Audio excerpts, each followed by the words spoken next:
The future continuous tense is a crucial element of sports commentary as it allows commentators to make predictions about ongoing plays and describe the action in real time. This tense is formed by using will be, followed by the base form of the verb, and is used to indicate an action that will be in progress at a certain time in the future. In sports, this tense is often used to create excitement and suspense as commentators speculate on the outcome of a game or a particular play. For example, in a football match, a commentator might say, Fernandez will be dribbling towards the goal, trying to get past the defender.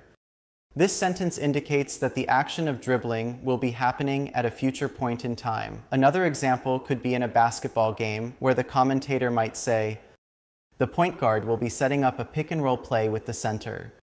Here, the commentator is predicting that the point guard will be initiating a specific play with the center in the future. In tennis, the future continuous tense can be used to describe ongoing rallies and exchanges between players. For instance, a commentator might say, Williams will be serving for the match, hoping to secure the win.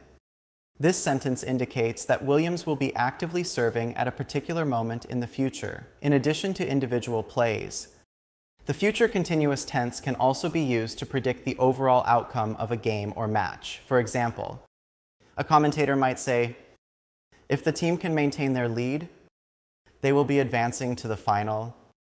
Here, the commentator is speculating on what will happen if the team continues to perform well overall.